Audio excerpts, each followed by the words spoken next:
Welcome back. मेरा नाम है निशांत यादव। आप और मैं मिलके साथ में पढ़ रहे थे फिजिक्स। अब तक हमने फिजिक्स की 12th की फिजिक्स में पहले चैप्टर में बहुत कुछ कंसेप्ट्स पढ़ लिए थे, है ना। और आज हम कुछ नए प्रॉपर्टीज़, कुछ नए कंसेप्ट पढ़ेंगे। वो हैं कूलॉम्स लॉ। कूलॉम्स लॉ से रिलेटेड कुछ छोटे मोटे topics, relative permittivity, superposition principle. ये बात ध्यान रहे कि ले देकर पूरी की पूरी इलेक्ट्रोस्टैटिक्स इन दो चीज़ों पे डिपेंड करती है। इन दो चीज़ों का मिक्सचर है, कूलॉम्स लॉ का और सुपरपोजिशन प्रिंसिपल का। ये वैसे अपने एग्जाम में कभी नहीं आते हैं, या आते हैं तो कोई 1 या 2 नंबर के लिए आते हैं, ठीक है। लेकिन अगर हमको इनका एप्लीकेशन सही से आ गया तो आगे की इलेक्ट्रोस्टैटिक्स बहुत इजी होती जाती है। जैसे अब तक आपको बात समझ में आ रही होगी कि जैसे जैसे पुराना बेस मेरा क्लियर होता जा रहा है, उस बेस पे जब मैं नई चीज़ रखता हूँ तो ज़्यादा मज़े आ रहे हैं। ये इलेक्ट्रोस्टैटिक्स का मेन बेस है, लेकिन इसके लिए जो करना जरूरी था उसके लिए हमने पुरानी क्लास की थी, ठीक है। समझ में आया? तो फिर स्टार्ट करें, चलो फिर।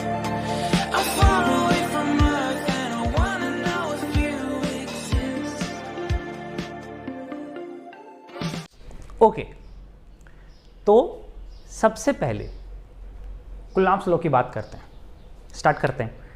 देखो, कूलॉम्स लॉ है क्या? कूलॉम्स लॉ वही है जो न्यूटन सर ने ग्रेविटेशन के लिए दे रखा है, काइंड ऑफ। अगर दो मास ऑब्जेक्ट हैं तो वो दोनों आपस में एक दूसरे को किस फोर्स के साथ अट्रैक्ट कर रहे हैं, ये फोर्स को एक्सप्लेन करने के लिए न्यूटन सर ने ग्रेविटेशन फॉर्मूला दे रखा है। सेम स्टाइल में कूलॉम सर ने ये फॉर्मूला दे रखा है कि जब दो चार्ज आपस में एक डिस्टेंस पे रखे हों तो वो किस फोर्स के साथ एक दूसरे को अट्रैक्ट कर रहे हैं या रिपेल कर रहे हैं, किस डायरेक्शन में वो फोर्स लग रहा है, ठीक है। अच्छा, इसमें पॉइंट्स क्या हैं? इसमें ये है कि अगर हम दो पॉइंट चार्ज, पहला टेक्निकल वर्ड आया पॉइंट चार्ज, ठीक है, और उनकी centre to centre distance r हो, तो वो दोनों आपस में एक दूसरे पे जो फोर्स लगा रहे होते हैं, इलेक्ट्रोस्टैटिक फोर्स लगा रहे होते हैं, जिसको कूलॉम सर ने एक्सपेरिमेंट के थ्रू निकाला था, हम उसी को पढ़ेंगे, ठीक है। पहली बात तो ये समझ लो कि पॉइंट चार्ज कहते किसको हैं। पॉइंट चार्ज का मतलब ये है कि अगर मेरे चार्ज का साइज इस डिस्टेंस के कंपैरिजन में बहुत कम हो, समझ में आ रहा है? अगर मेरे चार्ज का साइज इस डिस्टेंस के कंपैरिजन में बहुत कम हो तो मैं इस साइज को नेग्लेक्ट कर सकता हूं। ये तो सिर्फ समझने के लिए मैंने इतना बड़ा बनाया है, पर एक्चुअली में होता क्या है कि ये जो साइज है ना, Q1 Q2, ये चार्जेस होते हैं, ये इतने छोटे होते हैं, इतने स्मॉल होते हैं डिस्टेंस के कंपैरिजन में कि मैं इस साइज को नेग्लेक्ट कर सकता हूँ। इसलिए मैंने कहा कि ये दोनों पॉइंट चार्ज हैं। पहली चीज़ क्लियर हुई। दूसरी बात, अगर दो पॉइंट चार्ज एक दूसरे से centre to centre r distance पे रखे हुए हैं तो ये दोनों एक दूसरे पे एक फोर्स लगाते हैं। वो फोर्स प्रोपोर्शनल होता है उन दोनों के चार्ज के मैग्नीट्यूड के प्रोडक्ट के बराबर, मतलब Q1 इंटू Q2, ठीक है। वो फोर्स प्रोपोर्शनल होता है उनकी डिस्टेंस का, डिस्टेंस कितनी है उनके बीच में, r, इसका स्क्वायर करें तो r स्क्वायर, और उसका इन्वर्स करूं तो 1/r स्क्वायर। तो ये जो फोर्स लग रहा है ये प्रोपोर्शनल है 1/r स्क्वायर के, ठीक है। ये दो चीज़ें होती हैं। तीसरी चीज़, क्योंकि फोर्स की बात कर रहा हूं और फोर्स एक वेक्टर क्वांटिटी है। अब अगर आप में से, क्योंकि आज की क्लास में अपने को वेक्टर्स की बहुत ज़रूरत पड़ेगी, तो आप में से जिन बच्चों को वेक्टर और स्केलर और वेक्टर अलजेब्रा में डाउट है ना, वो टेंशन मत ले ज़्यादा।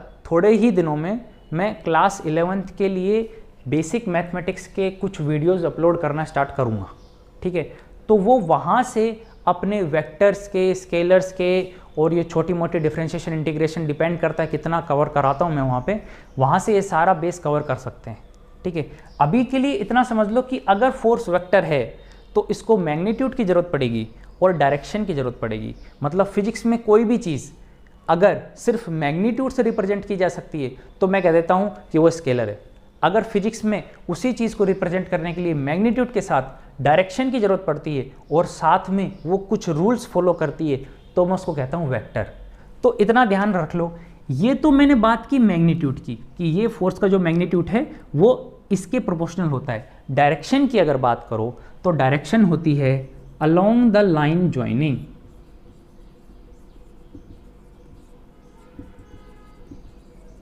The two charges.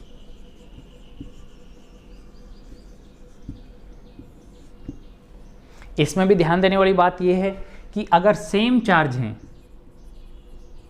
अगर सेम चार्ज हैं तो वो एक दूसरे को रिपेल करेंगे। अगर मतलब ये पॉजिटिव है, ये पॉजिटिव है, तो इनकी लाइन ज्वाइनिंग अगर ये हो गई तो Q2 पर Q1 फोर्स लगाएगा इस डायरेक्शन में। मतलब समझ में आ रहा है, Q2 को Q1 इधर रिपेल कर रहा है और Q1 को Q2 इधर रिपेल कर रहा है, तो Q1 पे फोर्स किधर लग रहा है, इस डायरेक्शन में। तो मतलब अगर ये दोनों सेम है, मतलब ये पॉजिटिव है, ये पॉजिटिव है, या ये नेगेटिव है और ये नेगेटिव है, तो क्या हो रहा है, Q1 पर Q2 फोर्स लगा रहा है इस डायरेक्शन में और Q2 पर Q1 फोर्स लगा रहा है इस डायरेक्शन में। तो फोर्स का मैग्नीट्यूड ये रहा, डायरेक्शन ये रहा, along the line joining the charges. अगर अपोजिट चार्जेस हैं, मतलब अगर ये प्लस है और ये माइनस है, तो क्या होगा, इस चार्ज को ये चार्ज अपनी ओर अट्रैक्ट करेगा, मतलब प्लस पे फोर्स लगेगा इस डायरेक्शन में, और इस चार्ज को ये चार्ज अपनी ओर अट्रैक्ट करेगा, मतलब माइनस पे फोर्स लगेगा इस डायरेक्शन में। समझ में आ गया फोर्स के डायरेक्शन। ठीक है, अभी अगर मैं यहाँ से प्रोपोर्शनलिटी का साइन हटाने की कोशिश करूँ तो क्या होगा, force is proportional to Q1 Q2 divide by R square. ठीक है, इसी चीज़ को मैं क्या लिख सकता हूँ, अगर मैं प्रोपोर्शनलिटी का साइन हटाऊं तो force is equal to K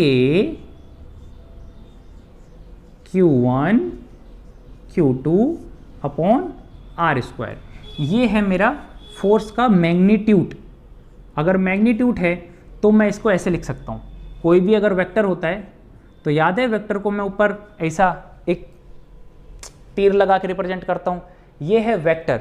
अगर मुझे इस वेक्टर का मैग्नीट्यूड की बात करनी है, मतलब डायरेक्शन की बात नहीं करनी, तो मैं उसके आसपास ये दो डंडे खड़े कर देता हूँ, मॉडुलस। ठीक है, तो इसका मैग्नीट्यूड कितना है, K Q1 Q2 by R square.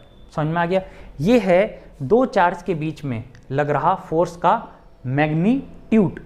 ठीक है, मतलब या फिर ये कह सकता हूँ कि स्केलर फॉर्म, या फिर मैं ये कह सकता हूँ कि स्केलर फॉर्म ऑफ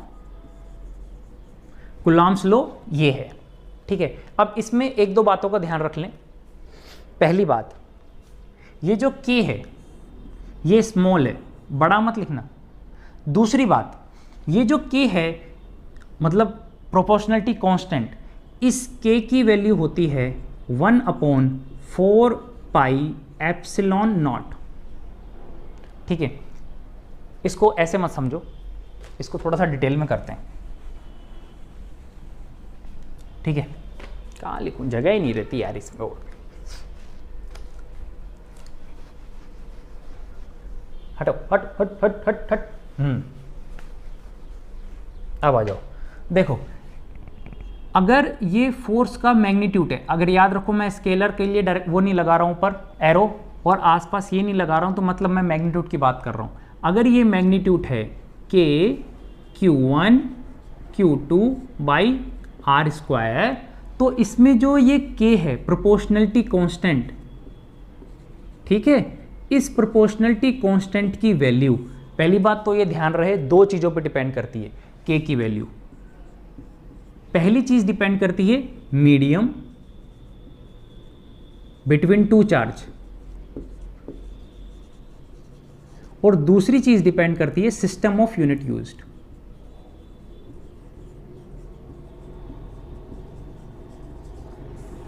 मतलब ये जो K है इसकी वैल्यू क्या है, जब मैंने प्रोपोर्शनलिटी हटाई तो ये जो K आया इसकी वैल्यू क्या है, ये दो चीज़ों पर डिपेंड करता है।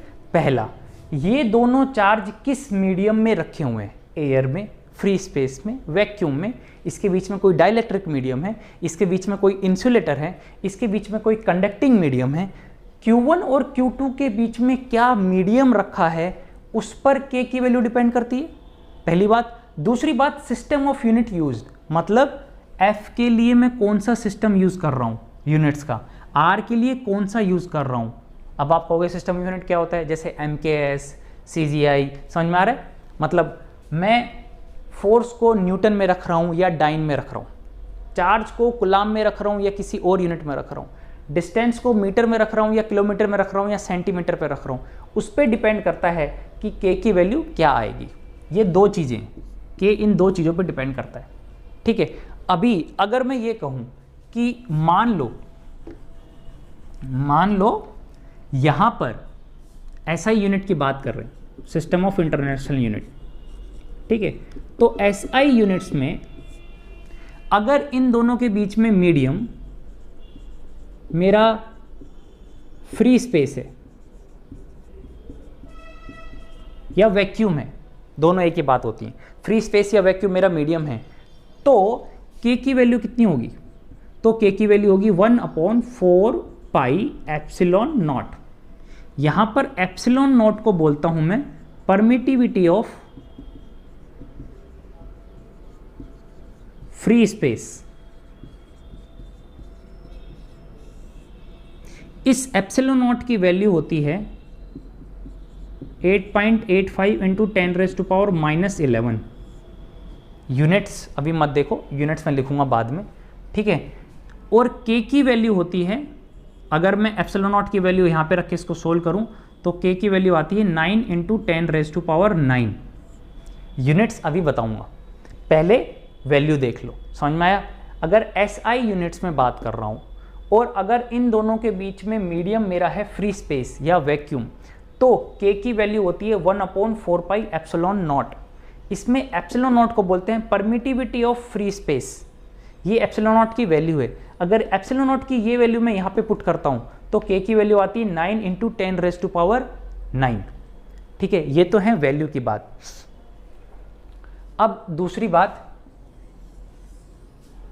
अगर यहां पर मीडियम फ्री स्पेस ना होके कोई और मीडियम हो, ये दोनों चार्ज मीडियम की जगह किसी और जगह रखे हों, है ना, कोई इंसुलेटर रखा है या कोई और डाइलेक्ट्रिक मीडियम रखा है, तो K की वैल्यू होती है 1/4 पाई एप्सिलॉन m रख सकते हो, या सिर्फ एप्सिलॉन भी रिप्रेजेंट कर देते हैं, डिपेंड करता है अलग अलग बुक्स में।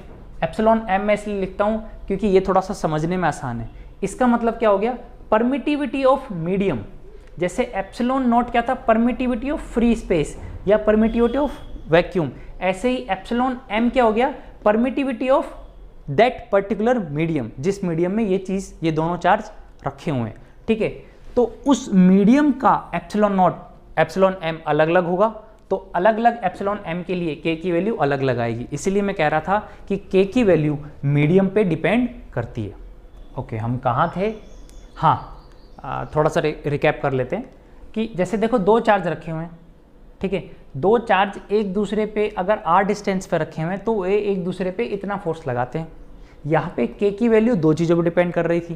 पहली चीज़, ये दोनों चार्ज किस मीडियम में रखे हुए हैं, और दूसरी चीज़, इन दोनों चार्ज के बीच में जो मैं ये फॉर्मूला यूज़ कर रहा हूँ, इसमें कौन सा यूनिट्स यूज़ कर रहा हूँ, मतलब फोर्स को किस में रख रहा हूँ, न्यूटन में, डाइन में, डिस्टेंस को किस में रख रहा हूँ, तो मतलब सिस्टम ऑफ यूनिट्स पे। तो अगर मैं SI यूनिट्स की बात करता हूँ और अगर मैं मीडियम रखता हूँ फ्री स्पेस या वैक्यूम, तो K की वैल्यू होती है 1/4 पाई एप्सिलॉन नॉट, जिसमें एप्सिलॉन नॉट को बोलते हैं परमिटिविटी ऑफ फ्री स्पेस, ठीक है। ये एप्सिलॉन नॉट की वैल्यू है, ये वैल्यू यहाँ पे रखोगे तो K की ये वैल्यू मिलती है।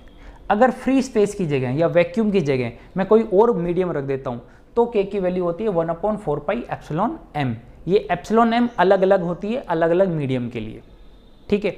अब अगर जिसको ये नहीं पता चल रहा कि परमिटिविटी ऑफ फ्री स्पेस या परमिटिविटी ऑफ मीडियम का मतलब क्या है, तो उसको समझने के लिए ऐसे समझ सकते हो कि जब दो चार्ज एक दूसरे के साथ r डिस्टेंस पे रखे हुए हैं तो ये किसी ना किसी मीडियम में तो रखे होंगे, मतलब यहाँ से यहाँ के बीच में कोई एयर होगा, कोई इंसुलेटिंग मटेरियल होगा, कुछ ना कुछ तो रखा होगा ना।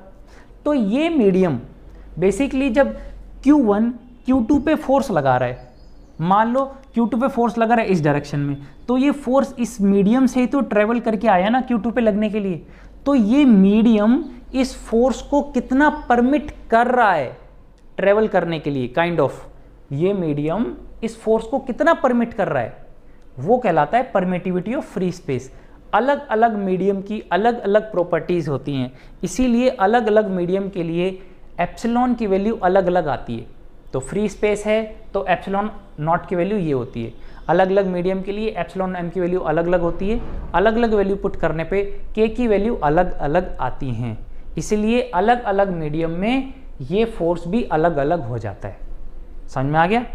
तो ये फोर्स भी कितनी चीज़ों पर डिपेंड कर रहा है, मीडियम पे डिपेंड कर रहा है, क्योंकि के मीडियम पे डिपेंड कर रहा है, चार्ज पे डिपेंड कर रहा है, चार्ज के मैग्नीट्यूड पे डिपेंड कर रहा है, चार्ज के पोलैरिटी पे डिपेंड कर रहा है, प्लस है कि माइनस है, इन दोनों के बीच की डिस्टेंस पे डिपेंड कर रहा है। समझ में आ गया? ओके, अभी अपन इसी चीज़ को, हाँ यूनिट्स देख लो, अब यूनिट्स देख लो। अगर मैं यहाँ पर अभी मैं के की यूनिट्स निकालना चाहूँ, ठीक है, अगर मैं यहाँ पे के की यूनिट्स निकालना चाहूँ तो कैसे निकालूंगा? ये है फोर्स, अब देखो सिर्फ यूनिट की बात कर रहा हूँ, फोर्स लिखता हूँ न्यूटन में, मुझे के की यूनिट्स चाहिए, है ना। Q1 और Q2 मैंने पढ़ लिया, कुलाम में लिखता हूँ, तो कुलाम इंटू कुलाम हो गया कुलाम स्क्वायर C स्क्वायर, ठीक है। R हो गया डिस्टेंस, ठीक है, डिस्टेंस में लिखता हूँ ऐसा यूनिट में मीटर्स में, मीटर इंटू मीटर यानी कि मीटर स्क्वायर। तो के की यूनिट क्या हो गई? Newton metre square divide by coulomb square. तो के की वैल्यू क्या हो गई? Newton metre square divide by coulomb square. अच्छा, के की वैल्यू अगर ये है तो एप्सिलॉन नॉट की यूनिट कैसे निकालोगे? एप्सिलॉन नॉट क्या हो गया? यहाँ से अगर एप्सिलॉन नॉट निकालो तो 4 पाई के उल्टा 1/4 पाई के। 4 पाई तो इसकी कोई डायमेंशन नहीं है, यूनिट ही नहीं है, 4 पाई तो क्या है? वैल्यू है 1 2 3 4। तो के की जो यूनिट है उसका उल्टा कर दो तो एप्सिलॉन नॉट की यूनिट आ गई। तो एप्सिलॉन नॉट की यूनिट क्या हो गई? इसका उल्टा करो, coulomb square divide by newton metre square. Unit समझ में आ गई कैसे निकाली, कहाँ से निकाली? ठीक है, बस ये चीज़ थी, ये चीज़ अपने को समझनी थी। कूलाम्स लॉ में अपन ये चीज़ समझ ली, के की वैल्यू समझ ली। अच्छा, एक और चीज़ कि अगर मैं एक नई टर्मिनोलॉजी डिफाइन करने की कोशिश करूं, मतलब ये किसी मीडियम के लिए डिफाइन किया जाता है, रिलेटिव परमिटिविटी। रिलेटिव यानी कि आर, एप्सिलॉन आर, ठीक है। बहुत सारी बुक्स में इसको कैपिटल के से भी लिखा जाता है, बहुत सारी बुक में इसको डाई इलेक्ट्रिक कांस्टेंट भी कहा जाता है।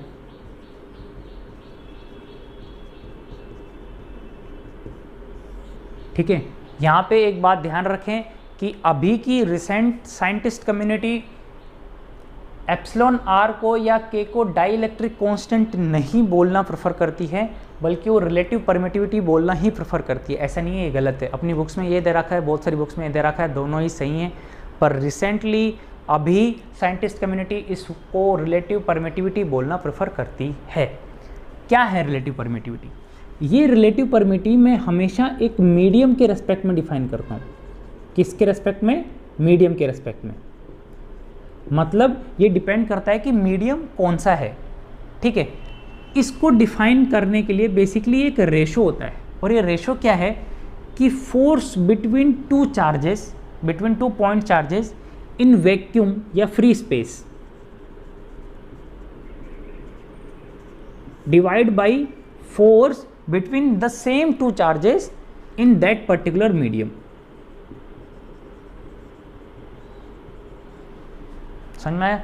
मतलब अगर मुझे किसी भी मीडियम के लिए उस मीडियम की रिलेटिव परमिटिविटी यानी कि एप्सिलॉन आर की वैल्यू निकालनी है, तो मैं क्या कहूँगा? एप्सिलॉन आर की वैल्यू एक रेशो है जो कि डिपेंड करता है फ्री स्पेस के रेस्पेक्ट में कितना फोर्स लग रहा है। मतलब फ्री स्पेस में अगर उन दो चार्ज को रखें तो कितना फोर्स लग रहा है। अभी फ्री स्पेस को हटा दें, अब यहाँ पे मीडियम रख दें, तो अब इन दोनों चार्ज में आपस में कितना फोर्स लग रहा है उसको मैं इससे इन दोनों को मैं आपस में डिवाइड कर दूं, तो ये जो रेशो आता है, ये रेशो होता है रिलेटिव परमिटिविटी, या जिसको कैपिटल के भी लिखा जाता है। कैपिटल के, ध्यान रखना, ठीक है। तो अगर मैं इसको थोड़ा सा सोल्व करूं तो फ्री स्पेस में एफ की वैल्यू क्या होती है, के, ये स्मॉल है, के Q1 Q2 upon R square, ठीक है। और दैट पर्टिकुलर मीडियम में क्या होता है, के Q1 Q2 upon R square, ठीक है। Q1 Q2 R square cancel, K cancel मत कर देना क्योंकि के की वैल्यू तो मीडियम पे डिपेंड करती है। तो के के लिए फ्री स्पेस में के होता है 1/4 एप्सिलॉन नॉट। किसी पर्टिकुलर मीडियम में, जिस मीडियम के लिए मैं रिलेटिव परमिटिविटी निकालना चाह रहा हूँ, उसके लिए 1/4 एप्सिलॉन एम।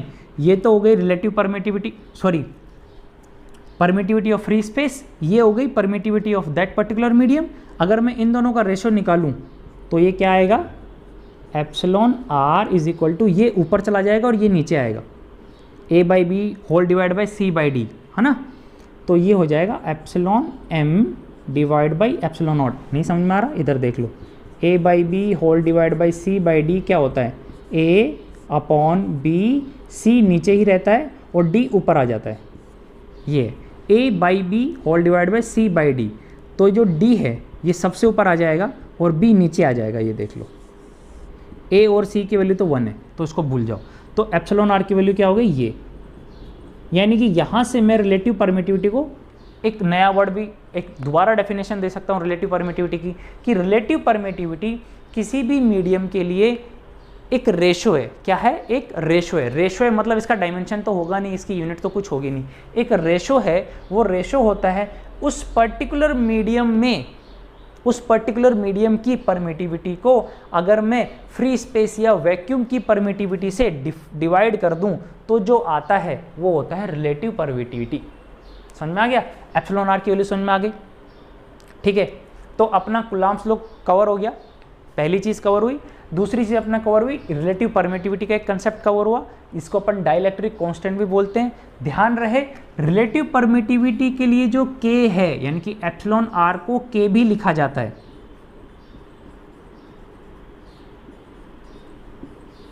ठीक है। ये k कैपिटल है और इस फोर्स के फॉर्मूले में जो k आता है ये k स्मॉल है, ये पहली चीज़। अच्छा, दूसरी चीज़ एक और याद रखने के लिए मैंने नोट्स में बताया है, अगर मैं एप्सिलॉन m को इधर रखूं, o को इधर ले आऊं, तो आप ये देखेंगे MOR यानी कि मोर, है ना।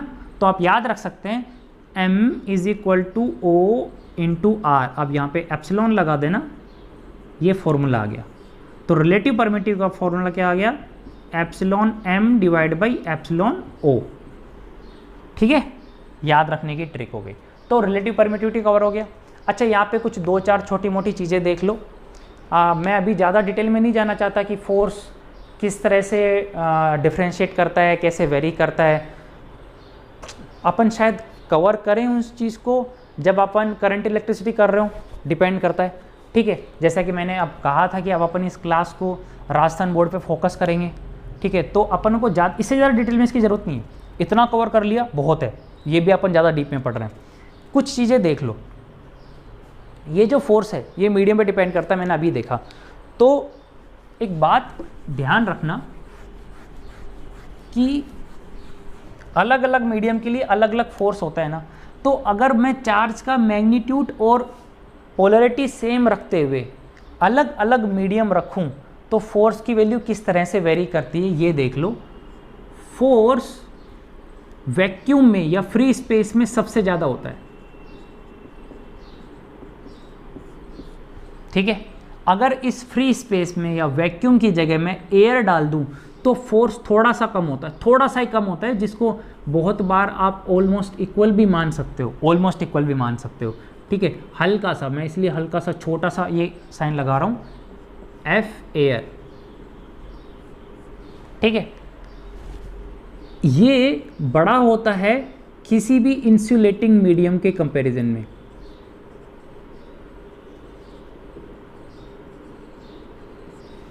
ठीक है। और ये बड़ा होता है किसी भी कंडक्टिंग मीडियम के कंपैरिजन में। इसका मतलब मैं क्या कहना चाह रहा हूं, अगर दो चार्ज हैं Q1 और Q2, ठीक है। अभी मैं कुछ भी चेंज नहीं कर रहा हूँ, Q1 Q2 की वैल्यू चेंज नहीं कर रहा, R की वैल्यू चेंज नहीं कर रहा, मैं सिर्फ इनके बीच का मीडियम चेंज किए जा रहा हूँ और अब इस फोर्स को देखने की कोशिश कर रहा हूँ। तो देखना कि जब फ्री स्पेस होता है तो सबसे ज़्यादा फोर्स लगता है। फ्री स्पेस या वैक्यूम एक ही चीज़ है। अगर मैं उसकी जगह एयर भर देता हूँ तो फोर्स थोड़ा सा कम हो जाता है, थोड़ा सा कम होता है, थोड़ा सा, जिसको मैं ऑलमोस्ट एक ही मान सकता हूँ। इसलिए बहुत सारी बुक में ये मिस्टेक भी है कि बहुत सारी बुक में फ्री स्पेस और एयर या वैक्यूम और एयर को एक ही चीज़ मान ली गई है। उसको आप मिस्टेक्स भी मान सकते हो या अपने लेवल पे वो इक्वल भी हैं, पर एक्चुअल में इक्वल नहीं होते। ठीक है, अगर मैं एयर की जगह यहाँ पर कोई इंसुलेटिंग मटेरियल रख दूँ, कुचालक रख दूं, मतलब जो यहाँ पे चार्ज का फ्लो ना होने दे, ऐसा कोई मटेरियल रख दूं, तो फोर्स की वैल्यू और कम हो जाती है। अब बहुत ज़्यादा कम होगी, यहाँ पे बहुत कम होगा। और अगर मैं इन दोनों के बीच में कंडक्टिंग मीडियम रख दूं, कंडक्टिंग मीडियम जानते हो ना, जो चार्ज का फ्लो करना बहुत ही आराम से अलाउ करे, तो ये फोर्स ही जीरो हो जाता है। बड़ी इंटरेस्टिंग चीज़ है कि अगर मैं इन दोनों के बीच में यहाँ पे कंडक्टिंग मीडियम ही रख दूं, तो यहाँ पे इस चार्ज और इस चार्ज के बीच में आपस में लगने वाला फोर्स ही जीरो हो जाएगा। समझ में आया? फोर्स कम होता आता है इस तरह से, और यहाँ पर आकर कंडक्टिंग मीडियम में फोर्स जीरो हो जाता है। क्यों हो जाता है, किस लिए हो जाता है, अगर आप चाहें तो मैं बता दूं क्या? नहीं यार, फिर क्लास में बिना मतलब अपन डेविएट हो जाएंगे। अगर मन करेगा तो कभी अपन दोबारा, अगर आपका मन करे ना, तो आप मुझे बोल देना, मैं इसके लिए एक अलग से वीडियो बना दूंगा कि ऐसा ये फोर्स वेरी क्यों करता है, किस लिए वेरी करता है, तो शायद आपको ज़्यादा अच्छे समझ में आ जाएगा। बाकी याद रखने के लिए ऐसा अपने एग्जाम में आता नहीं है, मैंने बस बता दिया। ये एक बार एग्जाम में आया हुआ है आप लोगों के कि अगर दो चार्ज के बीच में कंडक्टिंग मीडियम रखा हुआ है तो उनके बीच में फोर्स कितना लग रहा है। बहुत लोग कुछ भी लिख के आ गए, फॉर्मूला लिख के आ गए। ये बात ध्यान रखना, कंडक्टिंग मीडियम है तो फोर्स जीरो हो गया। ठीक है, ये चीज़ क्लियर हुई, फोर्स क्लियर हुआ। ठीक है, अब आगे बढ़ते हैं। दूसरी चीज़ अपन पढ़ेंगे, अब क्या बचा आज? हाँ, अरे बहुत इंपॉर्टेंट चीज़ है, ये बहुत ही ज़रूरी है, इसको समझो। वेक्टर फॉर्म, मतलब वेक्टर फॉर्म में इसी फोर्स को कैसे लिखूंगा, इस चीज़ को समझने के लिए पहली तो एक वेक्टर की दो तीन बेसिक चीज़ें, कि अगर ए एक वेक्टर है ना, तो इसको मैं रिप्रेजेंट करता हूँ ऐसे, इस एरो की मदद से। इसका मतलब ये है कि इसमें एक मैग्नीट्यूड है, मतलब इसकी एक वैल्यू है, और ये किसी डायरेक्शन में लग रहा है। ये दो चीज़ें, ठीक है। अगर दो वेक्टर, ए वेक्टर और बी वेक्टर, अगर आपस में लग रहे हों, इंटरेक्ट हो रहे हों एक ही पॉइंट पे, तो उनका रिजल्टेंट कैसे निकालते हैं? याद आ रहा हो अगर तो पैरेललोग्राम रूल से या ट्राइंगल लॉ से, वो डिटेल में पढ़ेंगे कैसे आता है, क्यों आता है। ठीक है, तो आप ऐसे समझो कि अगर ये एक ट्राइंगल है, ए बी और सी, अगर ए बी की डायरेक्शन में एक फोर्स लग रहा है, एक वेक्टर लग रहा है ए वेक्टर, ठीक है, बी सी की डायरेक्शन में एक वेक्टर लग रहा है बी वेक्टर, ठीक है, तो ए वेक्टर प्लस बी वेक्टर, अगर मैं इन दोनों को ऐड करना चाहूं तो वो क्या होता है? वो होता है ए से सी की तरफ चलने वाला वेक्टर इस डायरेक्शन में। इसको याद कैसे करते हैं? आपको हमेशा एरो की डायरेक्शन देखनी होती है, कैसे आता है, क्यों आता है, अपन डिटेल में जाएंगे। देखो एरो की डायरेक्शन किधर है? ए से बी, फिर बी से सी। अभी जैसे ही एरो की डायरेक्शन पलटी तो वो हो गया रिजल्टेंट। ये कौन सा हो गया? रिजल्टेंट। तो अगर एक ट्राइंगल की तीन साइड मैं एक वेक्टर से रिप्रेजेंट करने की कोशिश करूँ, तीन अलग अलग वेक्टर से, तो क्या होता है? ऐसे चला, ये देखो, फिर ऐसे चला, फिर ऐसे जाने वाला था ना, ये उल्टा हो गया। तो यानी कि ये प्लस ये होता है वेक्टर रो, ट्राइंगल लो में वेक्टर का एडिशन ऐसे होता है। क्यों होता है, कैसे होता है, किस लिए निकलता है, ये हम मैथमेटिक्स वाली जो क्लासेस डालेंगे उसमें निकालने की कोशिश करेंगे। अभी के लिए ये याद रख लो, इतना सा समझने की चीज़ है। ठीक है, ट्राइंगल लो अगर समझ में आ गया तो अब आप वेक्टर फॉर्म समझने की कोशिश कर सकते हो। ठीक है, अच्छा वेक्टर के लिए दो तीन और चीज़ें देख लो।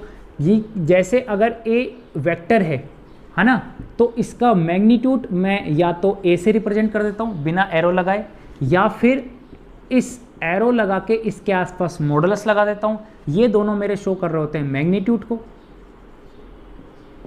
ठीक है। इसकी डायरेक्शन जो होती है उसके लिए मैं डिफाइन करता हूँ यूनिट वेक्टर। अगर आपको नहीं याद हो, नहीं पता हो तो टेंशन मत लेना, मैथ्स की क्लास आएंगी। यूनिट वेक्टर क्या होता है, ए कैप लगाते हैं अगर आपको याद हो रहा हो तो, ठीक है। तो ये बताता है सिर्फ और सिर्फ डायरेक्शन। यूनिट वेक्टर की कोई मैग्नीट्यूड नहीं होती, ये सिर्फ डायरेक्शन दे रहा होता है, ऐसे चले जाओ, इधर चले जाओ, इधर चले जाओ, बस ये डायरेक्शन दे रहा है। यूनिट वेक्टर सिर्फ डायरेक्शन देता है और कुछ नहीं देता, ठीक है। इतना हो गया। ऐसे ही होता है पोजीशन वेक्टर। पोजीशन वेक्टर मैं डिफाइन करता हूँ किसी दूसरे पॉइंट के रेस्पेक्ट में या ओरिजिन के रेस्पेक्ट में। ये सब चीज़ें अपने को पता होना चाहिए वेक्टर फॉर्म निकालने के लिए। अब वेक्टर फॉर्म निकालते हैं। मान लो ये मेरा कार्टेशियन सिस्टम है। कार्टेशियन सिस्टम जानते हो ना, X Y Z axis, X Y axis पे ये मेरा ओरिजिन है। ओह, यहाँ पर दो चार्ज रखे हुए हैं, ए यहाँ पे मेरा चार्ज रखा हुआ है Q1, यहाँ पे मेरा चार्ज रखा हुआ है Q2। देखो इस चीज़ को ध्यान से अच्छे से समझ लेना। इतना बेस कवर होने के बाद अपन ये समझ सकते हैं, इसमें कोई दिक्कत नहीं आएगी, ठीक है। अब देखो, सबसे पहले नोटेशन देख लो कि F1 2 अगर मैं ऐसे लिखता हूँ और उसके ऊपर वेक्टर लगा दिया, एरो लगा दिया, तो इसको मैं पढ़ूंगा कैसे, force on one, force on one due to 2।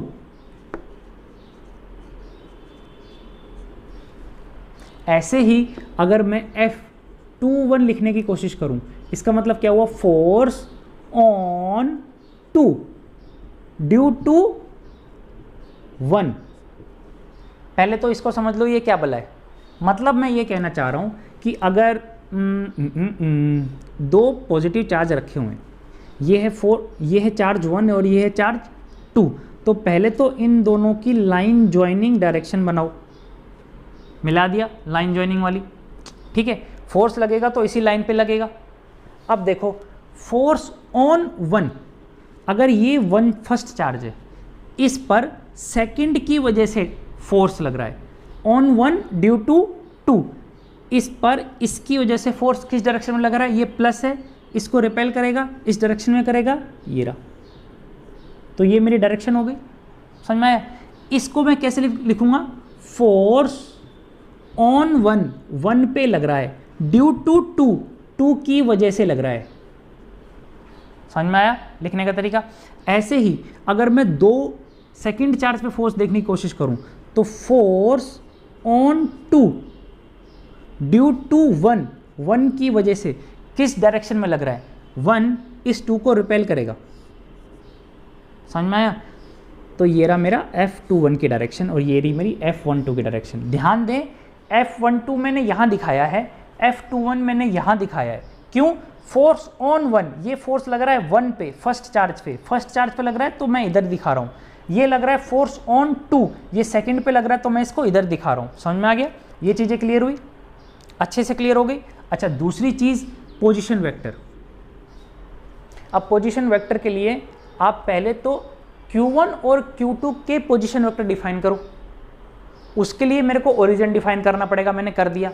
अभी अगर मैं बोलूं ये हो गया मेरा R1 वेक्टर।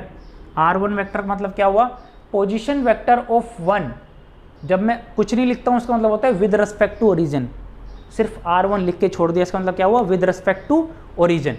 ऐसे ही सेकंड चार्ज के लिए पोजीशन वेक्टर डिफाइन करो। ये हो गया position vector of 2 with respect to origin again. तो पोजीशन वेक्टर ऑफ 1 और पोजीशन वेक्टर ऑफ 2 डिफाइन कर लिए। अब मैं इन दोनों का आपस में रेस्पेक्टिव पोजीशन वेक्टर डिफाइन करूंगा। ये क्या चीज़ है, R12 और R21। क्या है ये, समझ लो ध्यान से। ये है, देखो यहाँ पे था ऑन, अब मैं इसको कैसे पढ़ूंगा, ये था फोर्स, ये है position vector of, position of की होती है ना, position vector of 1 with respect to 2, position vector of 2 with respect to 1। ये बात समझ में आई। यहाँ पे कैसे पढ़ा था, फोर्स ऑन वन, फोर्स लग रहा है on one due to two, force on two due to one, ये मैंने देख लिया। अभी पोजीशन वेक्टर कैसे डिफाइन करोगे, position vector of one with respect to two, position vector of two with respect to one. With respect to का मतलब क्या है कि देख कौन रहा है, वो हो गया विद रिस्पेक्ट टू। अब इसको इधर बनाने की कोशिश करो। अगर मुझे ये बनाना है R12, कैसे बनाओगे, ज़्यादा दिमाग नहीं लगाना। पोजीशन वेक्टर ऑफ वन, यानी कि वन को कोई देख रहा है, कौन देख रहा है, ऑब्जर्वर कहाँ है, विद रिस्पेक्ट टू टू, यानी कि ऑब्जर्वर कहाँ है, टू पर। तो टू पे खड़ा होके मैं वन को देखने की कोशिश कर रहा हूँ, टू पे खड़ा होके मैं वन को देखने की कोशिश कर रहा हूँ। ये हो गया। डायरेक्शन बहुत इंपॉर्टेंट है। R position vector of one, मैंने देखा किसका था, वन को। कहाँ से देख रहा था, टू से, विद रिस्पेक्ट टू टू। ये मेरा हो गया R12। समझ में आया। अगर मेरे को इसी डायग्राम में R21 देखना है तो कैसे देखोगे, या इधर देख लो चाहो तो, या फिर यहाँ देख लो। अब क्या होगा, पोजीशन वेक्टर ऑफ टू, यानी कि अब मैं टू को देखूंगा, टू को देखूंगा। कहाँ से देखूंगा, विद रिस्पेक्ट टू वन, यानी कि अब मैं कहाँ पे खड़ा हूँ, वन पे। तो अब मैं वन पे खड़ा होके, अब मैं वन पे खड़ा होके टू को देखूंगा। Position vector of two with respect to one. बहुत ध्यान देने वाली बात है, इन दोनों पोजीशन वेक्टर की डायरेक्शन अपोजिट है। R12 इधर लग रहा है, R21 इधर लग रहा है। ऐसे ही इन फोर्स की डायरेक्शन भी अपोजिट है, F12 इधर लग रहा है, F21 इधर लग रहा है। ये बात बहुत ही ध्यान से देखें, अच्छे से देखें, समझ के देखें। ये समझ लिया तो आगे की चीज़ ईजी हो जाएगी। ठीक है, अच्छे से समझो। अगर ये समझ में आ गया ना तो अब कोई दिक्कत वाली बात नहीं है। अब मैं इसको इरेज कर रहा हूँ, नोट्स में मिल जाएगा आपको, टेंशन नहीं है। अब मैं क्या निकालने की कोशिश कर रहा हूँ, देखना, ध्यान से देखना। अब मैं निकालने की कोशिश करता हूँ फोर्स, कुछ भी रटने का नहीं है, सब समझने का है। On one due to two, मैं ये निकालने की कोशिश कर रहा हूँ।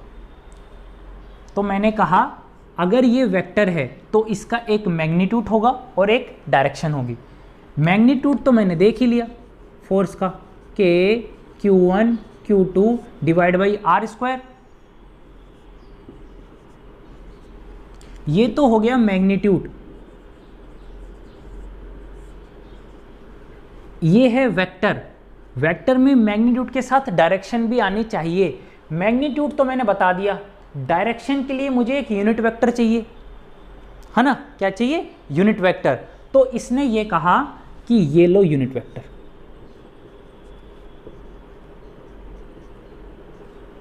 R12। याद रखने के लिए 1 2 1 2 1 2। इसी तरह अगर आप F21 निकालना चाहते हो तो ये हो गया K Q1 Q2 divide by R21 square into R21 cap, magnitude direction. अच्छा, इस फॉर्मूले को ऐसे समझने का बेनिफिट, ये है एक्चुअल फॉर्मूला, ये है करेक्ट फॉर्मूला। जो पहले पढ़ा था मैंने सिर्फ मैग्नीट्यूड पढ़ा था। फोर्स को मैग्नीट्यूड के साथ रिप्रेजेंट नहीं कर सकते हो, मैग्नीट्यूड के साथ डायरेक्शन भी चाहिए। ये कंप्लीट फॉर्मूला है। अब पहले तो इसको समझने की कोशिश करो। इसमें इंपॉर्टेंट बात यह है कि अब आपको कुछ नहीं करना, आपको सब वैल्यू, बहुत ध्यान देने वाली बात है आपको, अगर आप IIT नीट की तैयारी कर रहे हो तो ये सब बातें हैं, बाकी समझने की। आपको यहाँ पर सब वैल्यू पोलैरिटी के साथ पुट करनी है, टेंशन नहीं लेना, आंसर अपने आप आएगा। कैसे आएगा, उस चीज़ से पहले एक और चीज़ देख लो कि अगर मैं इस ट्रायंगल की बात करूं तो देखो ये एरो ऐसे, फिर ये एरो ऐसे और ये एरो ऐसे, यानी कि ऐसे गया तो R2 वेक्टर, ऐसे गया तो क्या आया R12 वेक्टर।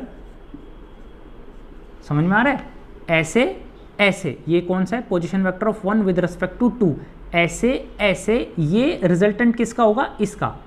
तो यानी कि इन दोनों का सम है R1 वेक्टर। यानी कि यहाँ से अगर मैं r12 वेक्टर को निकालना चाहूँ तो ये होता है r1 vector minus r2 vector, r12 vector is equal to r1 vector minus r2 vector. Similarly r21 vector आएगा r2 vector minus r1 vector. Similarly क्योंकि वहाँ पे मैं क्या लिखूँगा, r1 vector plus r21 vector is equal to r2 vector, तो वहाँ से r2 वेक्टर की वैल्यू आ जाएगी। समझ में आ गया? अब देखो यहाँ पर मान लो Q1 Q2 सेम साइन के हैं, ठीक है, दोनों प्लस हैं। समझना इस चीज़ को, बहुत भारी है रे, बहुत भारी है, दोनों प्लस साइन के हैं, ठीक है। तो आपको क्या करना है, आपको पहले तो इन दोनों को लाइन ज्वाइन करनी है। अब ये अगर 1 है, ये अगर 2 है, तो मुझे बताओ F12 और F21 क्या हो गया। F12 हो गया force on 1 due to 2, on 1 due to 2। 1 पे लग रहा है, 2 की वजह से लग रहा है, 1 पे 2 किस तरफ लगा रहा है, रिपेल कर रहा है, ये रहा। तो यानी कि आना चाहिए F12 इधर। सिमिलरली अगर F21 की बात करूं तो F21 क्या है, फोर्स ऑन 2 ड्यू टू 1, तो 2 पे लग रहा है, 1 की वजह से लग रहा है, इस तरफ लग रहा है, रिपेल कर रहा है। तो यानी कि F12 और F21 की डायरेक्शन ये आनी चाहिए। अभी रख के देखो, K की वैल्यू रख दो, Q1 की वैल्यू रख दो प्लस, Q2 की वैल्यू रख दो प्लस, R की वैल्यू रख दो, मैग्नीट्यूड रखना है यहाँ पे, रख दिया, ये पूरी वैल्यू पॉजिटिव है, ठीक है। तो यानी कि F12 की डायरेक्शन किस डायरेक्शन में आ गई, R12 की डायरेक्शन में। समझ में आया? अब R12 की डायरेक्शन किधर है, position vector of 1 with respect to 2, position vector of 1 with respect to 2, 2 पे बैठ के 1 को देख रहा हूं, 2 पे बैठ के 1 को देख रहा हूं। देखो R12 की डायरेक्शन और F12 की डायरेक्शन क्या सेम नहीं है, R12 भी इधर ही लग रहा है, F12 भी इधर लग रहा है, और वही ये बात बताना चाह रहा है कि अगर आपको F12 की डायरेक्शन देखनी है तो आप R12 कैप की डायरेक्शन देख लो। R12 ये रहा, कैप यानी कि सिर्फ डायरेक्शन, कैप लगा दिया यानी कि सिर्फ डायरेक्शन, सिर्फ दिशा बताएगा किस डायरेक्शन में R12, इस डायरेक्शन में। तो बेसिकली फोर्स के लिए मैग्नीट्यूड और डायरेक्शन चाहिए था, मैग्नीट्यूड इस फॉर्मूले ने दे दी, डायरेक्शन R12 ने दे दिया, 1 2 1 2 1 2। सिमिलरली F21 को देख लो, F21 में ये सारी वैल्यूज़ हैं, किस डायरेक्शन में लग रहा है, R21 के डायरेक्शन में। R21 यानी कि position vector of 2 with respect to 1, position vector of 2 with respect to 1, यानी कि 1 पे बैठ के 2 को देखो तो किधर लग रहा है, R21, ये रहा। तो R21 और F21 की डायरेक्शन सेम हुई कि नहीं हुई, तो यानी कि दोनों प्लस हैं तो काम कर रहा है ये फॉर्मूला बिना सोचे समझे। अगर दोनों अपोजिट साइन के हैं तो अपोजिट साइन करके देख लो, मान लो एक प्लस है एक माइनस है, ठीक है। अब देखो मान लो ये 1 है ये 2 है, फिर से लाइन ज्वाइनिंग। अब बताओ 1 पे सेकंड की वजह से फोर्स किस डायरेक्शन में लग रहा है, ये इसको अट्रैक्ट कर रहा है ना, तो ये हो गया फोर्स ऑन 1 ड्यू टू 2, 2 पे 1 की वजह से फोर्स किधर लग रहा है, फोर्स ऑन 2 ड्यू टू 1। समझ में आ गया? वहीं R12 और R21 की डायरेक्शन तो सेम रहेगी। ये क्या है, position vector of 1 with respect to 2, position vector of 1 with respect to 2, ये रहा इस डायरेक्शन में।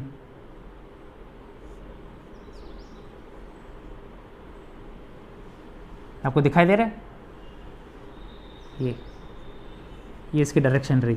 ऐसे ही position vector of 2 with respect to 1, ये रही इसकी डायरेक्शन, ये इस तरफ है, ठीक है। अब देखो अगर मैं इस फॉर्मूले में ध्यान से देखना एक प्लस और एक माइनस रखता हूं, है ना, तो ये पूरी चीज हो जाएगी नेगेटिव।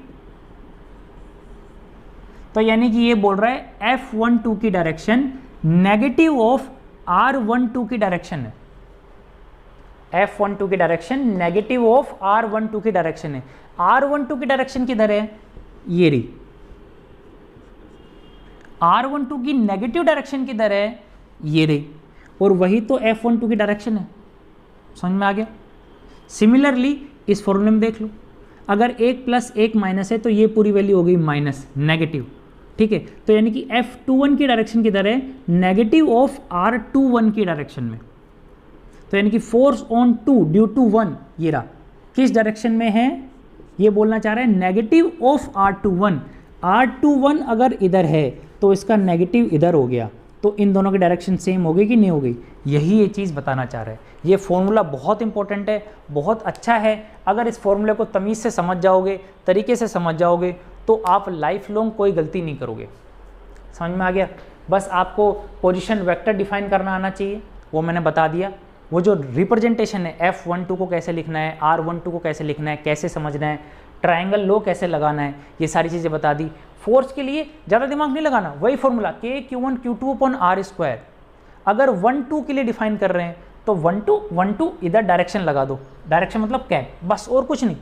वही F21 लगाना है K Q1 Q2/R², 2 1 लगाना है तो डायरेक्शन लगाई, एरो लगाया तो 2 1 2 1, यहाँ पे कैप लगा दो, कैप यानी कि डायरेक्शन, ये मैग्नीट्यूड ये डायरेक्शन। ये समझ में आया। तो ये अपना हो गया कूलॉम्स लॉ का वेक्टर फॉर्म। इसको अच्छे से समझ लेना।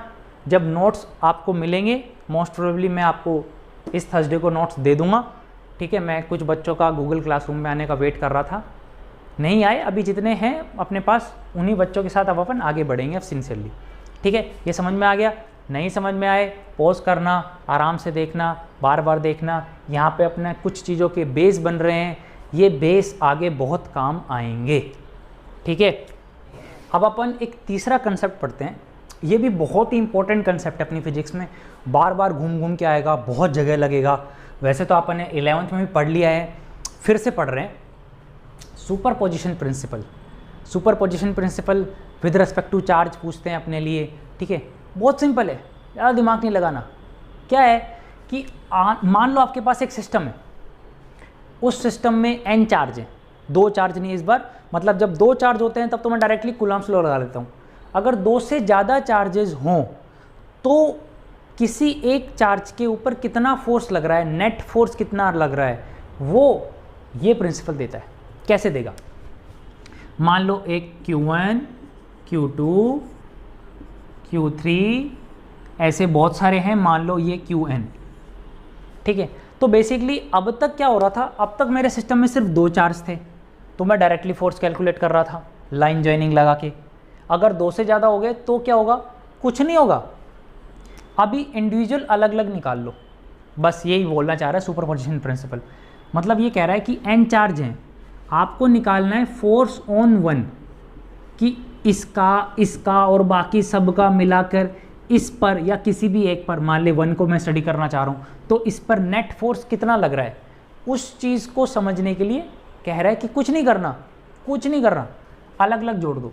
अगर आपको फोर्स ऑन 1 लगाना है कि 1 पे नेट फोर्स कितना लग रहा है बाकी सब चार्ज की वजह से, ये हो गया फोर्स ऑन 1 ड्यू टू 2, उसको जोड़ दो फोर्स ऑन 1 ड्यू टू 3, उसको जोड़ दो, ऐसे जोड़ते जाओ जोड़ते जाओ, कब तक जोड़ते जाओगे, force on 1 due to n। यही है सुपरपोजिशन प्रिंसिपल, बस कुछ नहीं है। मतलब ये ध्यान रखना, ये नॉर्मल एडिशन नहीं है, वेक्टर एडिशन है। वेक्टर का साइन लगा हुआ है तो ये उतना आसान नहीं है जितना आसान दिख रहा है, उतना आसान नहीं है। ये डायरेक्टली मत जोड़ देना, 2 + 3 = 5, 5 + 5 = 10 और 10 - 10 = 0 नंबर आ गया एग्जाम में। समझ में आ गया, ऐसा नहीं जोड़ने का है। वेक्टर है, वेक्टर एडिशन करना पड़ेगा, ट्रायंगल लॉ फॉलो करना पड़ेगा, पैरेललोग्राम फॉलो करना पड़ेगा। अपन बेसिक मैथमेटिक्स वाली क्लास में कवर कर लेंगे। कहना ये फॉर्मूला, ये प्रिंसिपल ये चाह रहा है कि एक चार्ज पर अगर मेरे सिस्टम में बहुत सारे चार्ज अवेलेबल हैं तो किसी भी एक चार्ज पे लग रहा नेट फोर्स ऑन 1 सिस्टम के बाकी सारे चार्जेस की वजह से अगर मैं निकालना चाहता हूँ तो वो होता है इंडिविजुअल चार्जेस की वजह से लग रहे फोर्स का वेक्टर सम। समझ में आ गया, बस यही है। अगर फॉर्म में लिखना चाहता हूँ तो लिख दो, मुझे मालूम है अब वेक्टर फॉर्म देखो पुराना याद किया है, वही लिख दो K Q1 Q2 upon F12 कैसे लिखोगे, R12 स्क्वायर R12 कैप। देखो कितना आसान है, मैग्नीट्यूड डायरेक्शन खत्म, अपने आप हो जाएगा, अब टेंशन नहीं लेना। F13 के Q1 Q3, दो चार्ज कौन से, Q1 Q3, डिस्टेंस R13, 13 की बात हो रही है, डायरेक्शन 13 कैप। कितना आसान है यार, है ना। ऐसे डट डट डट डट डट डिस्काउंट के Q1 और Qn डिवाइडेड बाई R1n का होल स्क्वायर, डायरेक्शन R1n की कैप। समझ में आ गया। बस जिन दो चार्ज की बात हो रही है वो दो चार्ज यहाँ पे पुट कर दो। ये अगर 12 लिखा हुआ है तो R12 स्क्वायर, 13 लिखा हुआ है R13 स्क्वायर, 1n लिखा हुआ है 1n स्क्वायर। इसका मतलब क्या है, force on 1 due to 2, force on 1 due to 3, force on 1 due to n। ये सारे फोर्स जोड़ दोगे तो आ जाएगा फोर्स ऑन 1। सिंपल सी बात है, यही मैं कहना चाह रहा हूँ। बस ऐसा अब इनका वेक्टर एडिशन कर देने का। वेक्टर एडिशन करोगे तो आपको दिखेगा कि ये मैग्नीट्यूड है, मैग्नीट्यूड है, मैग्नीट्यूड है, ये डायरेक्शन है। डायरेक्शन को मत छेड़ो, मैग्नीट्यूड को बाहर निकाल लो। अगर कोई चीज़ कॉमन आ रही है तो देखो के Q1 सब में है तो बाहर निकाल लो के Q1। अंदर क्या बचा, अंदर बचा Q2 plus Q3 plus dish. तो मैं इसको सिग्मा में लिख दूं क्या, QM divided by R1M whole square R1M cap, और M की वैल्यू मेरी हो गई, कहाँ से स्टार्ट हुई, 2 से, 2 कहाँ पे गई, N तक। समझ में आया क्या किया, दोबारा देख लो। सिग्मा का मतलब क्या होता है, अंदर बहुत सारी टर्म है उनका सम लिखना है, और M की वैल्यू यहाँ पे ये लिखते जाओ। मतलब देखो के Q1 तो सब में था, इस टर्म को देख लो अगर नहीं समझ में आ रहा है तो।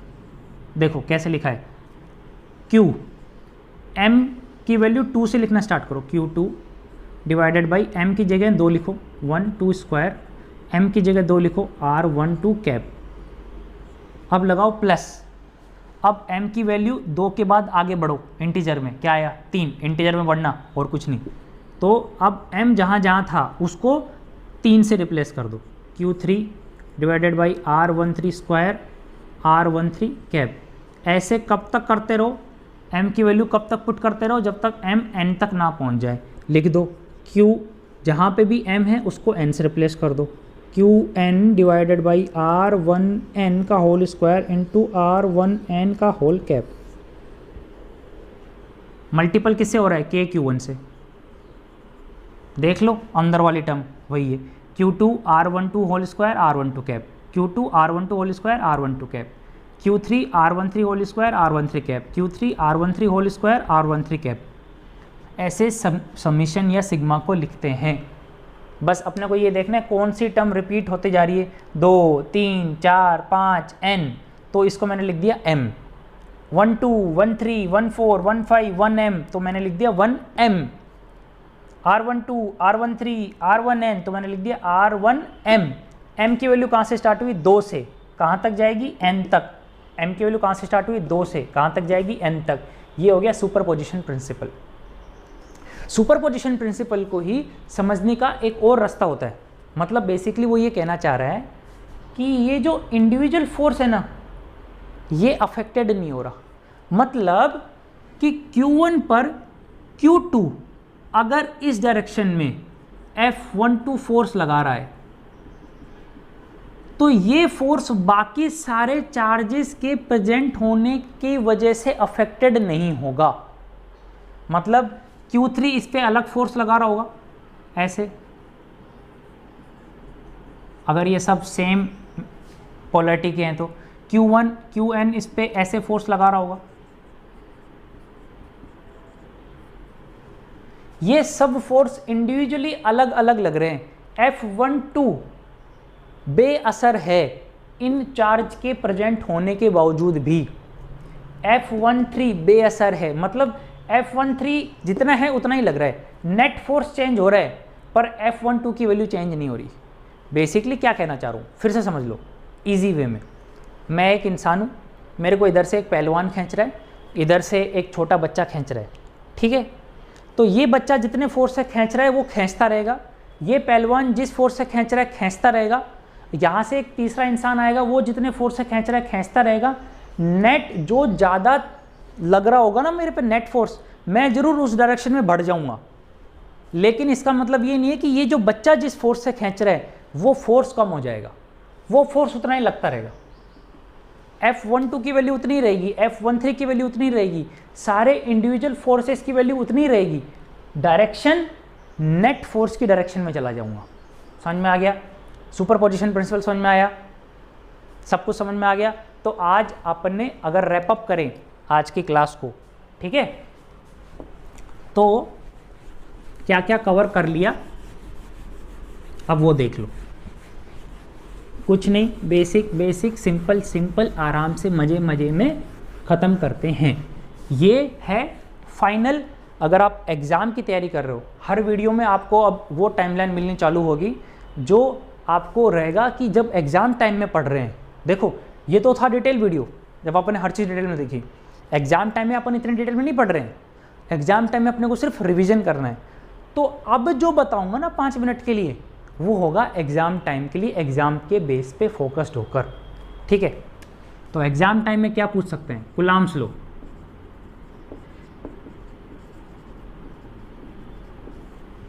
क्या लिखोगे?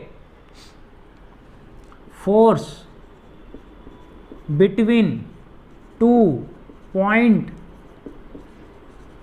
Charges separated by distance r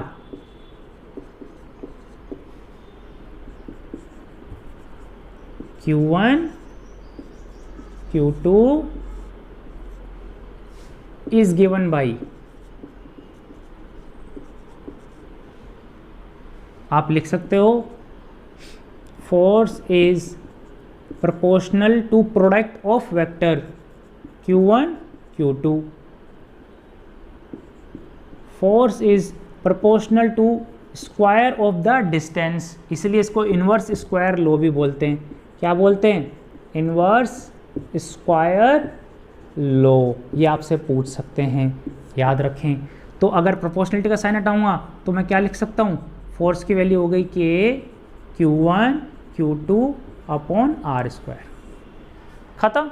जहाँ पर K की वैल्यू मीडियम पे डिपेंड करती है, मीडियम मतलब ये दोनों चार्ज किस मीडियम में रखे हुए हैं, और सिस्टम ऑफ यूनिट पे डिपेंड करती है, मतलब F की, R की, Q1 Q2 की क्या वैल्यू पुट करना चाह रहे हो, न्यूटन में, डाइन में, सेंटीमीटर में, केजी में, ये K की वैल्यू इस पे डिपेंड करती है।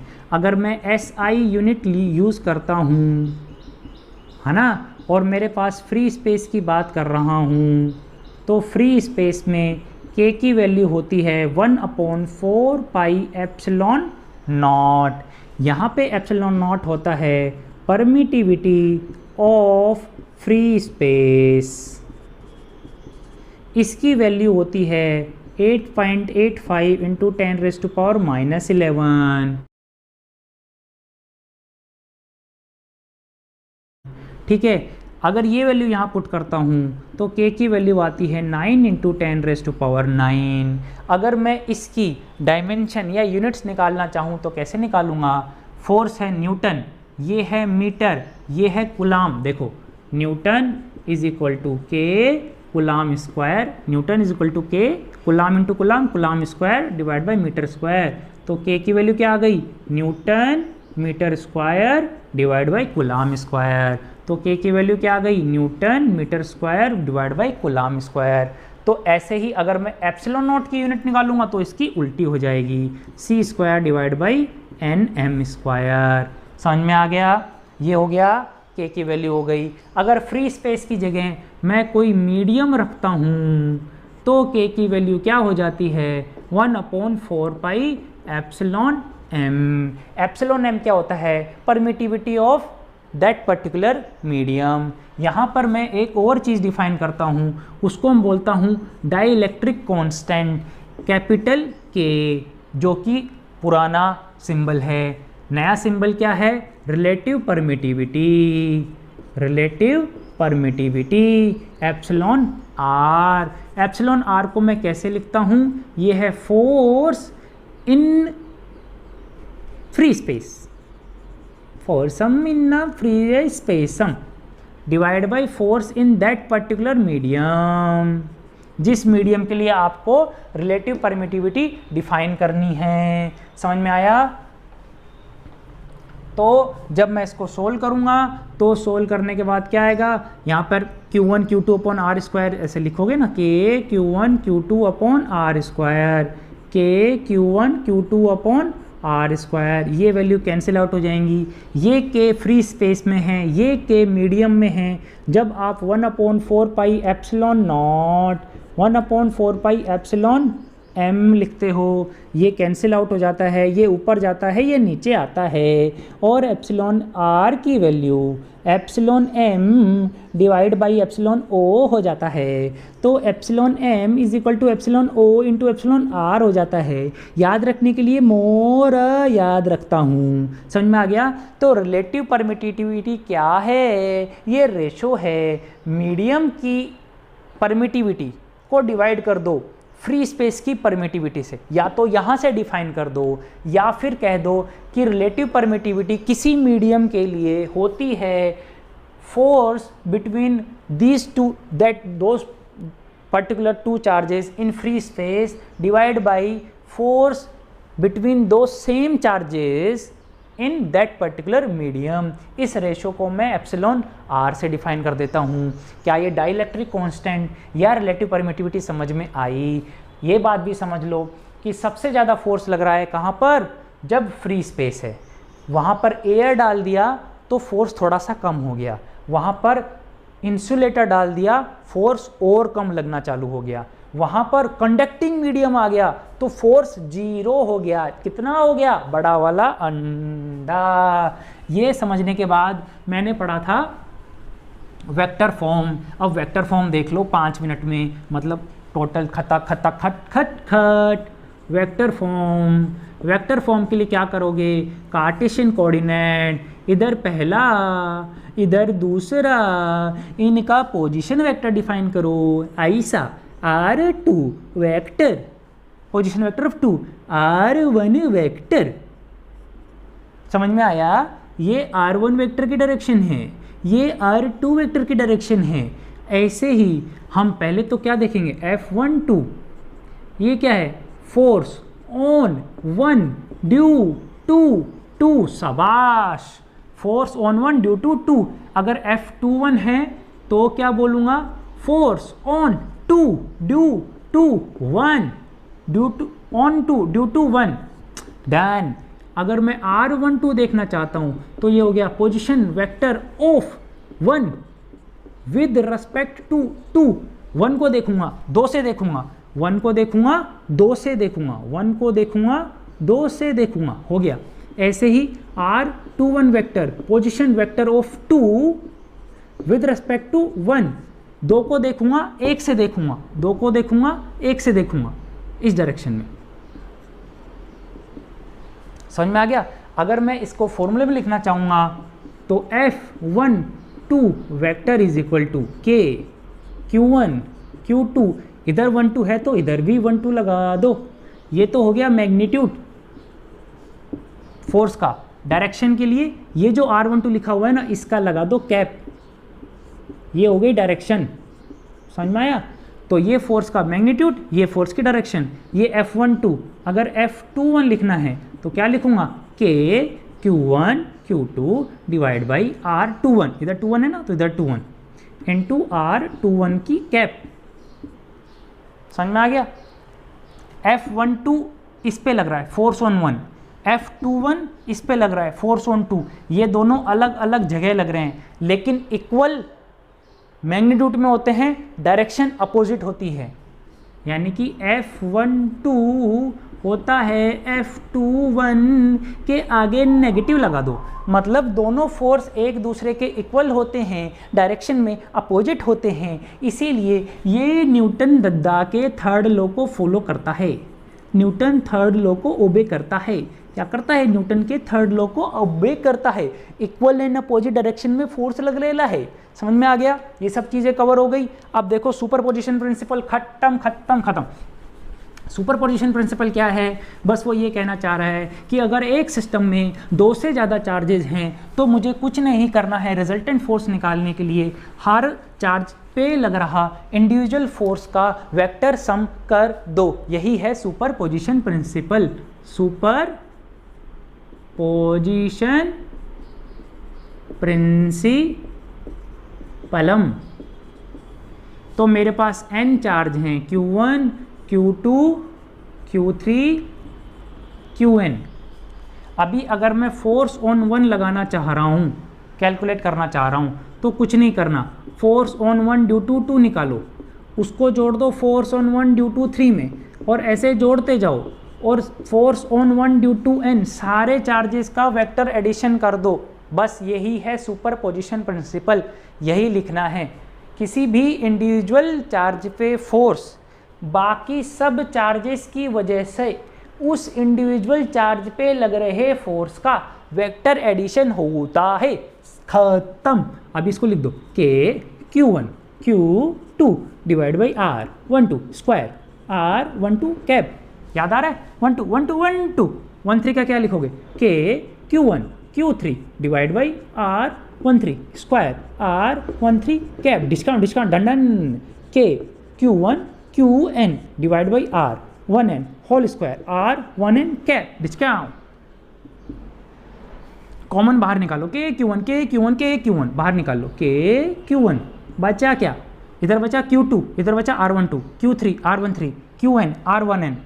पैटर्न समझ में आने लगा, 2 3 4 n 1 2 1 3 1 4 1 n। तो यहाँ पे क्या लिख दो, सिग्मा Q, यहाँ पे M R कुछ भी लिख दो, कोई फर्क नहीं पड़ता, QM divide by R1M whole square into R1M का कैप। M की वैल्यू कहाँ से चालू हुई, 2 से, 2 3 4 5 कहाँ तक चलेगी, N तक। ये हो गया सुपरपोजिशन प्रिंसिपल, और ये हो गई आज की क्लास रिवाइज, आज के तीनों कंसेप्ट। ठीक है, आशा करता हूँ कि आपने ये चीज़ें समझ ली होंगी। ध्यान रखना, ये चीज़ें बहुत इम्पोर्टेंट हैं। ठीक है, अगर आपने समझ ली होंगी तो आज की क्लास अपन यहीं पे ख़त्म करते हैं।